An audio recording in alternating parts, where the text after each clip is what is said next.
علاقہ 0 سلیم آباد میں جلسہ دستار فضیلت حفاظ کرام کا روح پرور مجلس اور طلباء کے معصومانہ پرکشش تقاریر اور علماء کرام کے بیانات۔ جلسہ دستار فضیلت حفاظ کرام جامعہ عمر 0 سلیم آباد خضدار کے زیر اہتمام انعقاد پذیر تھا۔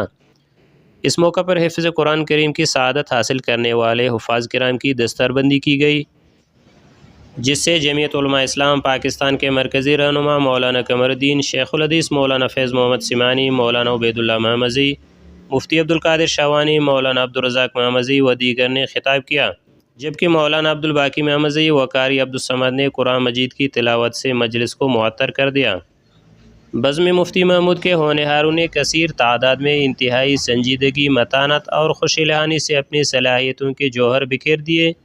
مقررین نے 3 زبانوں عربی، اردو اور انگریزی میں خطاب کر کے حاضرین کو ورطۂ حیرت میں ڈال دیے، جبکہ آپس کا مکالمہ کا انداز قابل دید تھا۔ مقابلہ میں اول، دوم اور سوم آنے والوں کو خصوصی جبکہ مجموعہ حصہ لینے والوں کو بھی انعامات سے نوازا گیا۔ اس موقع پر جمعیت علماء اسلام تحصیل باغوانہ کے نائب امیر مولانا عبدالقادر محمدی، مولانا ہدایت اللہ رودینی، مولانا عبدالحکیم محمدی، مفتی محمد ایوب نیچاری، مولانا قربان علی، مولانا عبدالعزیز محمد یونس محمدی و دیگر نے خصوصی شرکت کی۔ جلسہ مدرسہ کے مدیر مولانا میر اللہ محمدی کے زیر اہتمام مولانا عبدالصمد محمدی، مولانا ضیاء الرحمن محمدی و مولانا عصمت اللہ محمدی کے زیر انتظام انعقاد پذیر تھا۔ رپورٹ یحییٰ مردوئی، نمائندہ خصوصی، تشریح نیوز، خضدار۔